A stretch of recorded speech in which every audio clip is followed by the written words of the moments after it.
যখন বাড়িতে ছিলাম আমরা আমাদের পরিবারের সাথে ইফতার করতাম, কিন্তু বিশ্ববিদ্যালয় ক্যাম্পাসে আসার পরে আমরা আমাদের পরিবার থেকে অনেক দূরে অবস্থান করি, ফলে ইফতারের যে পারিবারিক আনন্দ সেটা থেকে আমরা বঞ্চিত হই। কিন্তু ঢাকা বিশ্ববিদ্যালয় শিবির ঢাকা বিশ্ববিদ্যালয়ের প্রত্যেক শিক্ষার্থীকে তার পরিবারের অংশ মনে করে। ফলে আমাদের এই যে শিক্ষার্থী পরিবার, এই পরিবারের সাথে আনন্দ ভাগাভাগি করে নেওয়ার একটি অনুষঙ্গ হচ্ছে আমাদের ইফতার উপহার বিতরণ। আমরা জানি যে রমজান মাস হচ্ছে কি বরকতের মাস। এ মাসে আল্লাহ তাআলা আসমানের দরজা খুলে দেন, আল্লাহ তাআলা সমস্ত বরকতের দরজা খুলে দেন। ফলে এই যে আমাদের শিক্ষার্থী পরিবার, এই পরিবারের সাথে এই বরকত ভাগাভাগি করে নেওয়ার জন্য, এই আনন্দের অনুষঙ্গ ভাগাভাগি করে নেওয়ার জন্যই মূলত আমাদের ইফতার আয়োজন।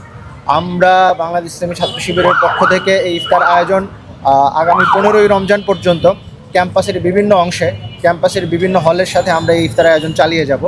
আমরা প্রথম দিন হলপাড়ায় এই ইফতার আয়োজন সম্পন্ন করেছি। গতদিন আমরা কার্জনে সায়েন্সের যে হলগুলো ছিল সে জায়গায় আমরা মাদুরপেতে ইফতারের আয়োজন করেছি। আজকে আমরা আমাদের বোনদের সাথে ইফতারের আনন্দ ভাগাভাগি করতে এসেছি। ফলে ইফতারের এই যে রমজান মাসের যে উৎসবমুখর পরিবেশ, এইটাই মূলত হচ্ছে বাংলাদেশ ইসলামী ছাত্র শিবির সমস্ত শিক্ষার্থীদের সাথে তাদের উৎসবের ভাগাভাগি করছে। আমরা প্রথম দিন প্রায় 1500 শিক্ষার্থীদের সাথে ইফতার বিতরণ করেছি।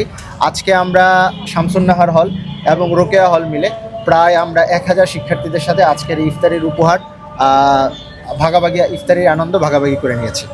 রমজান উপলক্ষে আমরা শুরুতে, যেদিন রমজান শুরু হয়েছে, রমজানকে স্বাগত জানিয়ে হচ্ছে আমরা রমজান মিছিল করেছি এবং আমরা একটি সাংস্কৃতিক সন্ধ্যার আয়োজন করেছি। আপনারা জানেন যে মুসলমানদের উৎসব বা ইবাদত এটা শুধুমাত্র রিচুয়ালসে সীমাবদ্ধ না, এইটা তার উৎসবের মধ্যে আমেজে ছড়িয়ে পড়ে। কিন্তু আমরা দেখেছিলাম যে বিগত 17 বছরে আওয়ামী লীগ মুসলমানদের এই উৎসবের অনুষঙ্গগুলোকে নানাভাবে দমিয়ে রেখেছে। ফলে আমরা চেষ্টা করেছি এই যে আমাদের কালচারাল আইডেন্টিটির অংশ এই রমজান, সেটাকে নানাভাবে ফুটিয়ে তুলতে।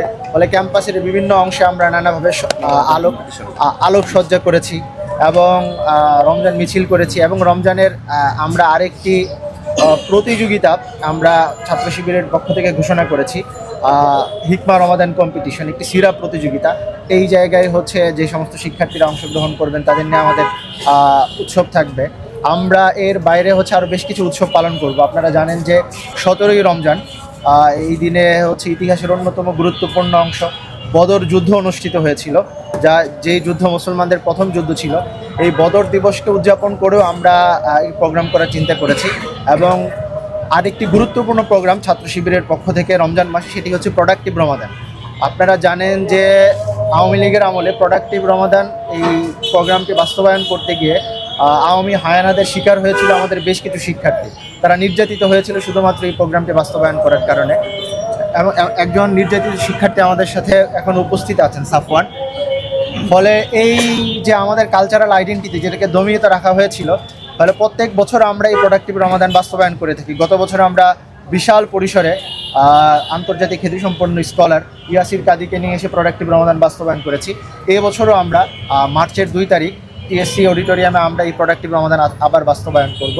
ফলে আমরা চেষ্টা করছি নানাবিধ উৎসব ভাগাভাগি, আনন্দ ভাগাভাগির মধ্য দিয়ে এই রমজান সবার মধ্যে, সমস্ত শিক্ষার্থীদেরকে নিয়ে পালন করার জন্য।